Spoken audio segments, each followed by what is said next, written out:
Então, pessoal, bom dia a todos, né? Primeiramente, eu quero agradecer a presença de todos vocês que estão aqui na entrevista, né? No intuito de colaborar com a nossa atividade e divulgar para a comunidade aí, não só de Humaitá, como também regional e estadual, aí, o trabalho que a gente desenvolveu nos últimos tempos aqui na delegacia de Humaitá. Então, na data de ontem, nós desencadeamos a investigação que nós chamamos de Operação Majestade, né, que foi conduzida nos autos do inquérito policial ali a partir da Delegacia de Polícia de Humaitá. Nessa investigação, né, ela foi centrada basicamente em dois pontos, né, nucleares, que seriam o desvio de verbas do SUS e também a cobrança, né, de particulares de atendimentos, medicamentos e procedimentos que não poderiam ser cobrados, né, justamente por serem cobertos pelo SUS. Então, o que nós apuramos nessa investigação? Nós apuramos crimes de estelionato contra a administração pública, nós apuramos crimes de concussão, crimes de peculato, crimes de associação criminosa e crimes de falsidade ideológica. Eu vou tentar agora, de uma forma breve, até porque vocês podem acompanhar aqui o inquérito, esse monte de papel que está aqui do lado é o inquérito da investigação, tem seguramente mais de 1000 páginas aí de documentos. Então, eu vou procurar seguir um roteiro aqui, né, porque a investigação foi bastante complexa, eu vou seguir mais ou menos de acordo com o relatório aqui das investigações. Então, de uma forma bem sucinta, né, você já me conhece, eu não costumo detalhar detalhes investigatórios, ou seja, eu não vou dizer para os criminosos como é que a gente exatamente, né, percorreu esse caminho para chegar no indiciamento. Mas, basicamente, nós coletamos várias informações, vários documentos e ouvimos muitas pessoas. Então, nós temos mais ou menos, no mínimo, umas 40 pessoas ouvidas do início ao final das investigações. Os fatos ocorreram, né? A gente sempre tem que estabelecer um limite temporal, né? Porque senão a investigação ela meio que não termina nunca, né? Então a gente estabeleceu aqui mais ou menos a partir das denúncias os fatos entre 2019 e 2022, mais ou menos nesse período, né? Logicamente existem alguns fatos de um momento um pouco antes, né? 2017, 2018 por ali, e talvez algum fato após, né, esse período que nós delimitamos, mas a investigação se centrou mais ou menos nisso a partir da denúncia, porque essas denúncias elas se originaram ali por meados de 2021, mais ou menos. Então, o primeiro fato, né, que foi investigado, que foi trazido para os autos, né, foi que as planilhas de cobrança do SUS apresentavam dados inverídicos, ou seja, o que eles faziam, né? O hospital faz atendimentos e depois o hospital precisa prestar contas desse atendimento, informar planilhas, né, para que o SUS pague os serviços realizados. O que era feito, né? Foi identificado que era feito o lançamento de dados aleatórios, né? Por exemplo, a título de exemplo apenas, se o hospital realizou 5 consultas de determinada forma, 10 da outra e 30 da outra, eram lançados sempre números aleatórios a maior, né? De uma forma automática, né? Mês a mês alterava um pouquinho aqueles números que já haviam plano de serem lançados. O que foi identificado, né, dentro desse núcleo aqui, né? Eletrocardiogramas também que constam nas planilhas, eles sempre eram pagos por particular. Então, o que acontecia? Aqui a gente já começou a identificar uma dupla cobrança, né? Esse exame deveria ser pago pelo SUS. O que era feito? Era cobrado do particular e ainda assim ia para as planilhas do SUS para o SUS pagar. Então, nesse primeiro fato que a gente, ao identificar essa dupla cobrança, a gente já identificava o estelionato contra a administração, né, por estar sendo cobrado algo que o particular pagou, e o crime de concussão, porque o particular foi exigido do particular um valor que não era devido por aquele atendimento, né? Também o que acontecia? Nas planilhas de cobrança do SUS eram lançadas consultas médicas em atenção especializada, sendo que o hospital ali de Humaitá não tem especialista em nenhuma área, né? Foi o que nos foi trazido de acordo com a investigação. E eram números sempre altos, né? O que mais? Outro fato que foi trazido, né, para a investigação foi a negativa de atendimentos pelo SUS para que o paciente internasse particular. Então, e a gente sabe, né, infelizmente, essa é uma prática não só em Humaitá, infelizmente é uma prática que acontece muito em várias localidades, né? E, infelizmente, algumas pessoas elas ficam meio com receio de fazer uma denúncia, às vezes pela questão probatória, não tem não tem como afirmar, enfim. Mas nesse caso aqui, como eu referi no início, nós ouvimos muitas pessoas, então no mínimo 40 pessoas foram ouvidas e todas confirmaram os fatos. Essa negativa de atendimento ela se dava da seguinte forma: ou a administração orientava, né, o pessoal que atendia a dizer que como a pessoa já foi internada naquele mês, uma segunda internação pelo SUS não seria possível, né, o que não é verdade. Inclusive, depois eu vou comentar quando foi feita uma auditoria pelos próprios médicos auditores do SUS, foi apontado o descumprimento do contrato, que obriga o atendimento gratuito pelo SUS. Ou era feito dessa forma, né, dizendo que não poderia haver a internação porque já havia uma internação naquele mês, ou era utilizado o argumento de que haviam esgotado os números de AIHs, que são as autorizações de internação hospitalar, que a municipalidade emite a fim de autorizar, né? Então, o próprio pessoal ali da secretaria disse que isso não existe, que sempre era emitido a AIH quando era solicitado. Então, aqui nesse fato aqui nós também identificamos crime de concussão, que é quando se exige um valor que não é devido para a realização de um procedimento. Também, né, outro fato que foi trazido era a cobrança de exames médicos de pacientes internados pelo SUS. Então, o que acontecia aqui? Eu vou até ler um pedaço aqui. Testemunha, né, relata que haviam pacientes que vieram a ser atendidos pelo SUS no ambulatório do hospital e que eram cobradas algumas medicações, ou seja, a pessoa estava internada pelo SUS e aí surgia a argumentação de que determinada medicação que seria paga pelo SUS não estaria coberta pelo SUS. E aí essa pessoa teria que comprar esse medicamento em alguma outra farmácia, por exemplo, né? Diziam que não seriam pagos pelo SUS, quando na verdade aquele medicamento deveria ser fornecido pelo SUS. Então, tivemos também a questão da cobrança duplicada, que eu já comentei, né? Cobrava do SUS e cobrava do particular ao mesmo tempo. Ainda, um outro fato que nós identificamos, né? Existia um procedimento que não seriam realizados em pacientes internados pelo SUS se um familiar não providenciasse os materiais ou medicamentos no posto de saúde. Como é que funcionava isso? A pessoa estava internada pelo SUS, porém, determinado material ou determinado medicamento que fosse necessário para aquele atendimento, surgia a alegação de que não seria coberto pelo SUS. E aí o que eles faziam? Eles diziam para a pessoa ir pegar no posto de saúde. Então, deveria haver a cobrança pelo SUS, como de fato era de acordo com as planilhas, mas ainda assim a pessoa internada ou algum familiar deveria ir no posto de saúde, né, para retirar algum medicamento, alguma coisa nesse sentido. Quando deveria, vou frisar, sempre ser coberto pelo SUS. Também o que foi identificado? A aquisição de objetos particulares pela administradora, tendo sido a despesa paga pelo hospital. Aqui nos trouxeram notas fiscais emitidas em nome do Hospital Adesco, né, de produtos que jamais foram empregados no hospital, né? Produtos que foram, segundo a investigação, utilizados na reforma da residência da administradora. Aqui nós tivemos compra de torneira, cuba, porcelanato, argamassa. Também, dentro dessa linha aqui, foi identificado notas fiscais de produtos de procedimento estético, né, que o hospital sequer realiza esse tipo de procedimento, esse tipo de material que foi adquirido, o hospital sequer faz uso na sua atividade. Haviam notas nesse sentido.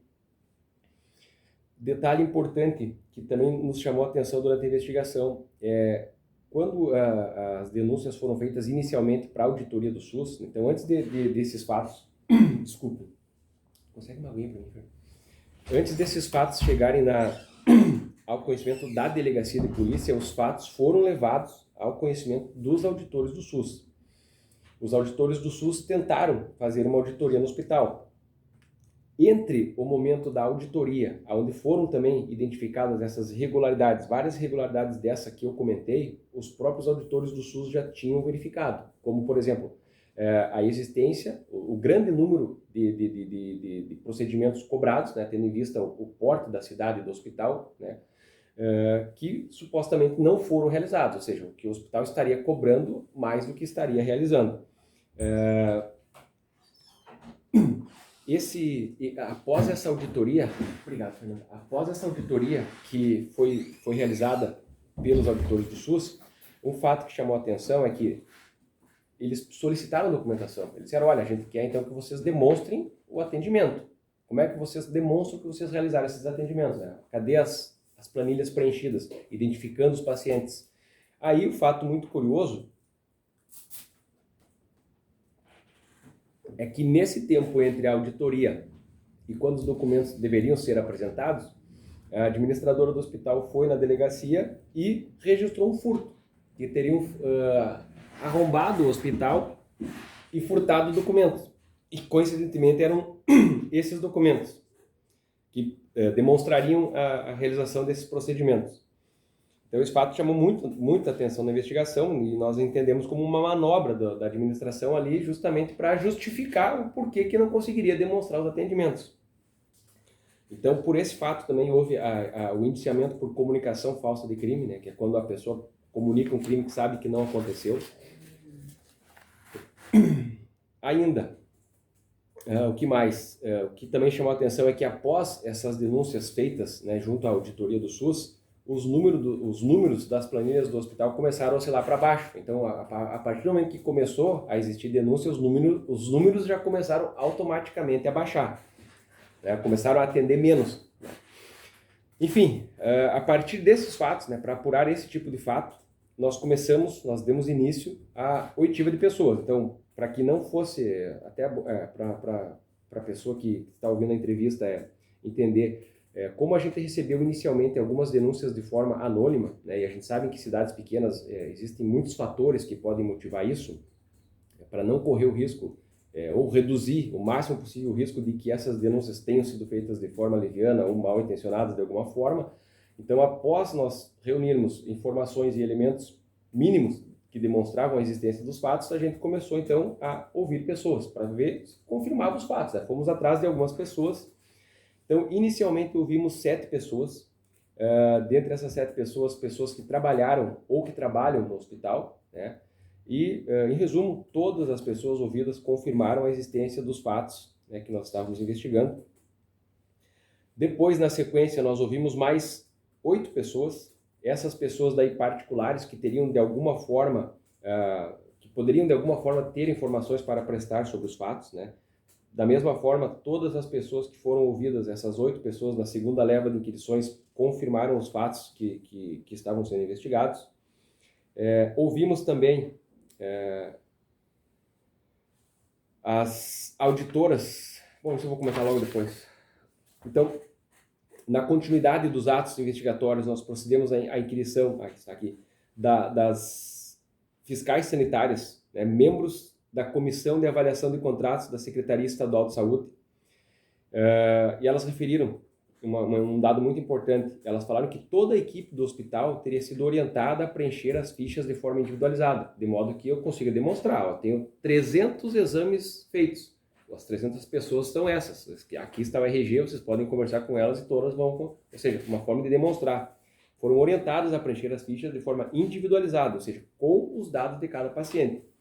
No entanto, quando do momento da oitiva, essa orientação, agora não me recordo se foi feita em 2020 ou 2021, mas, no entanto, ainda em 2022, continuava sendo feitos os registros de forma consolidada. O que isso significa? Marcando uma planilha manualmente, sem dados do usuário, uma prática que inviabiliza o controle. Né? Então, não houve, dessa forma, a demonstração dos atendimentos realizados. O que o hospital alegou que fez, não conseguiram demonstrar que efetivamente fizeram.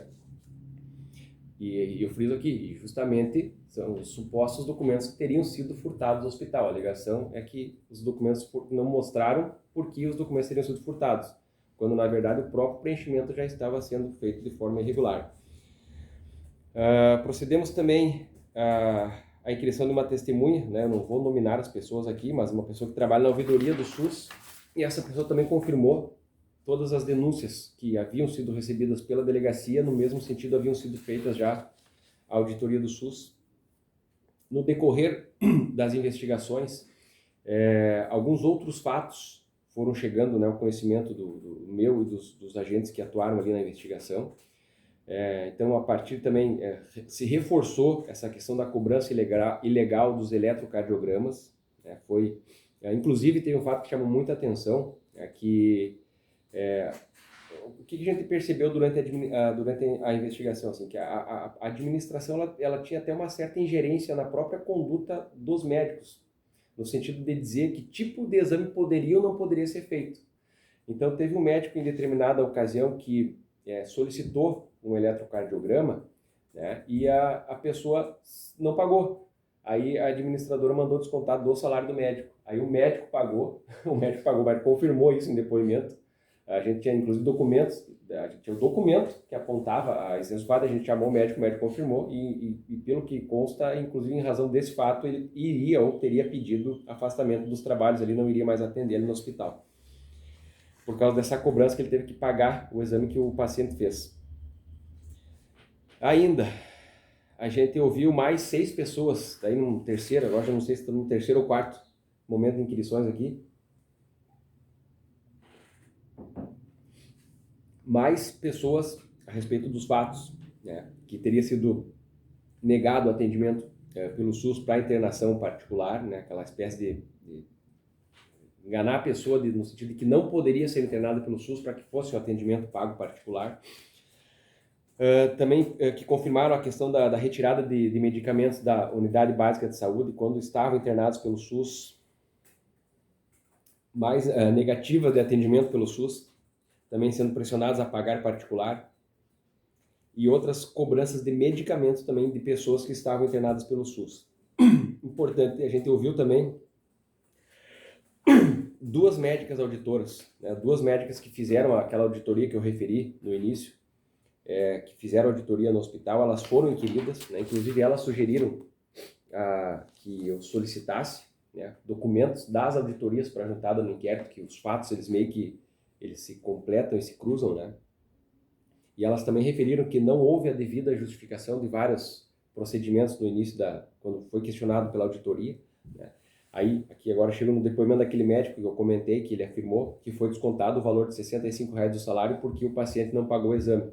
O valor de R$65 é o valor que o hospital cobrava o eletrocardiograma, né, que segundo as planilhas deveria ser um procedimento, um exame coberto pelo SUS. Teve uma situação aqui onde nós ouvimos a testemunha, né, e aí o filho dela fez o uso precisou do atendimento hospitalar, então ele foi inquirido também, os dois foram inquiridos, a mãe e o filho. Então, o que aconteceu aqui? Na ocasião, referiram que a administração do hospital não entregou o recibo dos valores pagos. E quando solicitado o documento descrevendo as despesas, né, a administradora teria dito que somente poderia fornecer se entrassem com uma ação judicial. Essa é uma prática bastante comum, né? Se eu cobro algo que não é legal, eu não vou querer dar um recibo descrevendo o que eu estou cobrando, né? A gente sabe que essa também é uma prática bastante comum. Que mais aqui? Outras cobranças de eletrocardiograma, outras negativas de atendimento, que a administração teria dito que não havia mais internação pelo SUS, somente particular, para que, aqui era até uma criança, era aqui um negócio, o avô desistiu de internar o neto, porque foi dito que não poderia fazer a internação pelo SUS, só particular, e como eles não tinham condição, eles não fizeram a internação. Que mais? Outro detalhe aqui, ó. Ainda na sequência da investigação, outro fato que chamou a atenção era a falsificação, né, que a gente batizou aqui de fraude da autorização de internação hospitalar. Como é que funcionava? A pessoa comparecia no hospital e precisaria ficar internada, por exemplo, um dia, mas aí a administração pedia autorização de internação para 3 dias. Então essa pessoa ela ficava um dia internada, recebia alta e continuava evoluindo a ficha por 3 dias. A gente chamou a pessoa e a pessoa confirmou. A pessoa confirmou, não, eu não fiquei internado 3 dias, eu fiquei internado um dia e os outros 2 que consta aí eu não fiquei internado. Ou seja, havia essa extensão da internação, né, mesmo que a pessoa não tivesse internada. O que mais? Falsificação de documentos, inserção de dados falsos para a efetivação da IH. Outro detalhe, pessoas também relativamente a falsificações ali da IH.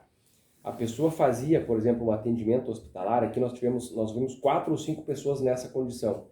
A pessoa comparece, vou resumir o fato, né? A pessoa comparece no hospital para atendimento e ela recebe apenas um atendimento ambulatorial, ou seja, ela recebe o atendimento e vai embora.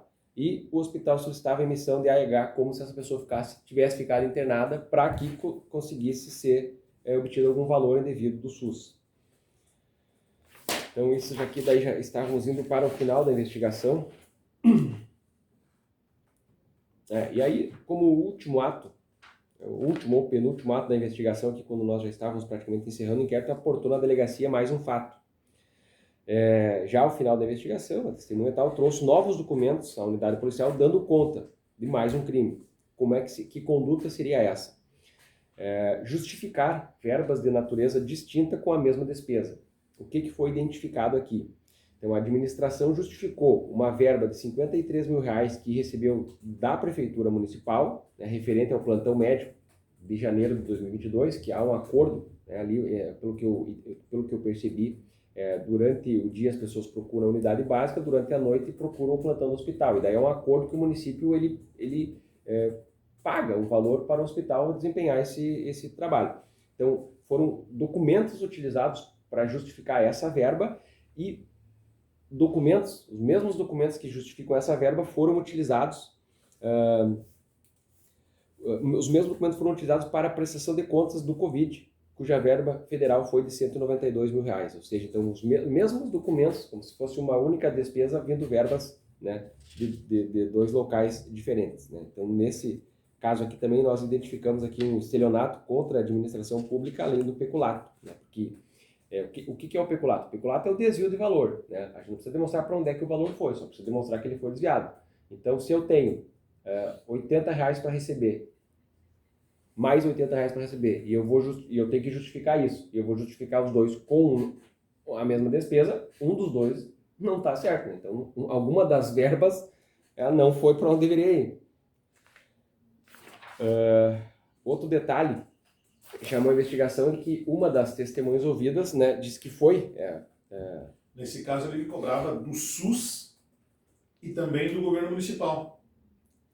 Nesse último caso aqui, a mesma documentação foi utilizada para justificar uma verba municipal e uma federal. Sim, então, ou seja, do SUS para fazer uma cobrança do SUS o governo federal, verba federal, isso. Isso, do Covid, não necessariamente do SUS, da municipalidade pelo atendimento do plantão. Como se fosse o atendimento do Covid, cobrava da prefeitura e cobrava também do governo federal. Isso. A mesma justificativa. Para justificar as duas verbas, a mesma documentação. Ou seja, cobrava em dobro. Isso, exato. A última testemunha que nós ouvimos aqui no procedimento, né, foi negado atendimento pelo SUS, obrigando ao pagamento de R$250, tendo sido negado o recibo pela secretária. Aí, no momento em que a pessoa reclamou, né, diante do não entrega do recibo, aí meio que se criou algum clima lá, aí o dinheiro foi restituído para a pessoa. Ou seja, daí desistiu de fazer a cobrança porque a pessoa trancou o pé e disse que queria o recibo. Um detalhe muito importante, né, nesses casos é que o crime de concussão, ele é um crime formal, né? Até eu peço desculpa aqui pelo tom professoral, mas eu preciso explicar. O crime se consuma no momento em que existe a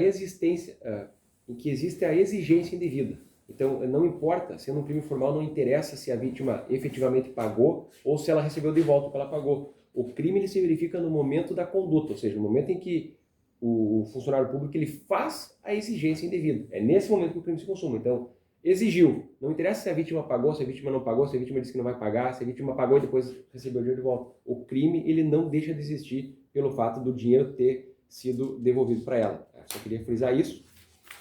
Bom, e são esses, né? Os fatos investigados foram esses. Né? Bastante bem complexos, como eu falei, eu peço desculpa pela leitura de algumas partes do relatório aqui, mas tendo em vista a complexidade dos fatos, né, eu precisava ter esse roteiro.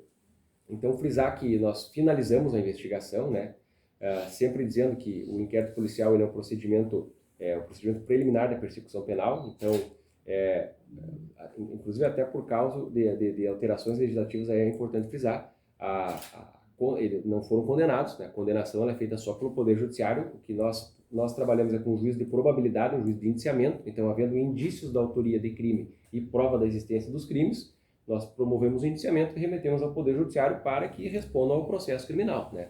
Não foram condenados, foram indiciados pelos crimes que eu acabei de relatar aqui para vocês. Então, da minha parte seria isso. Eu agradeço vocês mais uma vez. Delegado, a investigação é por crime de associação criminosa. Quem são e quais as funções desses demais envolvidos? Certo. As pessoas indiciadas foram a administradora, o presidente e a secretária. Essas 3 pessoas. Também foram indiciadas pelo crime de associação criminosa. Essas investigações começaram quando? Essas investigações, as denúncias começaram em 2021. As investigações se iniciaram a partir do final de 2021 ou início de 2022. Início de 2022. E apenas a administradora que foi presa. Isso, apenas a administradora foi presa. Eu havia representado pela prisão dos 3 indiciados. O Ministério Público foi favorável à prisão dos 3, manifestou favoravelmente.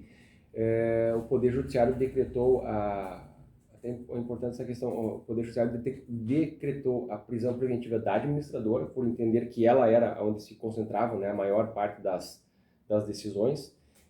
E quanto ao presidente do hospital e à secretária, foi determinado medida cautelar de afastamento. Então, eles estão proibidos de se aproximar do hospital, de ingressar no local, de permanecer no local, de manter contato com os funcionários que trabalham no hospital. A secretária do hospital, né? Isso. Ali, na verdade, o presidente é pai da administradora, que, por sua vez, a secretária é nora da administradora. Repete para mim essa parte que eu dei um troco de... O presidente, ele é o pai da administradora e a secretária é nora da administradora. Né? Então, foram os 3 indiciados. A investigada continua presa? Qual foi o procedimento? Olha, nós prendemos ontem, eu espero que sim. Eu não sei se já houve audiência de custódia ou não, né? Eu não tive mais acesso e não tenho essa informação agora, eu acho. Encaminhada ao presídio. Foi encaminhado ao presídio, isso. De 3 Passos, no caso? De 3 Passos. E por qual justificativa o nome Operação Majestade? O nome da operação, na verdade, quando é uma investigação mais complexa, a gente batiza a operação ou com base em algo que identifique algum momento, algum fato, ou mais no sentido de identificar, né? Porque como são muitos documentos de várias investigações chegando, veja, eu atendo 3 delegacias, né? Então, tem investigações a todo momento em todas as delegacias. Claro que umas mais complexas que outras. Então, essas mais complexas a gente batiza até para facilitar a comunicação. Olha, chegou o documento da investigação tal. Eu já sei do que se trata, não precisa ficar descrevendo, informando. É nesse sentido, é mais para identificar a investigação, dentre outras. Você tem base de valor que foi desviado, enfim? Não chegamos a fazer um levantamento, assim, né? Não chegamos a apurar valores especificamente, né? Até porque o nosso objetivo era identificar as cobranças ilegais, né? Não tanto por causa do valor, mas por causa do fato em si, né? O fato de estar cobrando coisas que não podem ser cobradas, né? A gente tem que se acostumar que essa cultura não pode ser permitida. Eu sei que, às vezes até conversando com outras pessoas, né, fora da atividade, tem muitas pessoas que acabam tolerando isso, né, por saber que acontece em vários locais, né, mas as pessoas precisam saber que é uma prática ilegal, é uma prática criminosa e que, havendo elementos que demonstrem os fatos, que existam provas, né, essa prática tem que ser denunciada, isso tem que ser apurado, a gente tem que tentar coibir ao máximo possível esse tipo de conduta. Delegado, a administradora permanecia exercendo o cargo junto ao hospital atualmente? Eu penso que sim. Ontem, quando a gente foi lá efetuar o mandado, ela estava lá no hospital em reunião com o pessoal lá. E foi no próprio hospital o cumprimento desse mandato? Isso. Alguma apreensão também? Não, apreensão não. Desculpa, fazer mais uma pergunta. E essa investigação e até o afastamento de pessoas diretamente ligadas à administração do hospital chega a prejudicar algum atendimento na entidade ou a princípio está funcionando normal? Não sei. Aí tem que ver com o pessoal lá, né? Também. Bom, é isso. Não teve nenhum vínculo não tem ninguém do município, da administração municipal que tenha sido investigada, não tem nada como eu falei, eu detalhei os fatos, eu não posso abrir. Né? Se tem mais gente investigada, é óbvio que eu não posso falar isso, né? Então não tem como falar essas informações assim. Não posso, se tem alguém sendo investigado, quando a investigação for concluída, aí eu vou abrir, senão não tem como, né? Na investigação chegou a apontar, o senhor comentou ali que materiais de construção, né, alguns objetos que se refere, junta com material de construção, eram comprados, não eram utilizados no hospital. Vocês chegaram a apontar a investigação que era utilizado por ela ou pelo grupo familiar dela que fazia parte? Sim. Sim. Isso, a gente ouviu a pessoa que teria feito a reforma na casa, né, que confirmou a utilização dos materiais, que as notas foram emitidas em nome do hospital.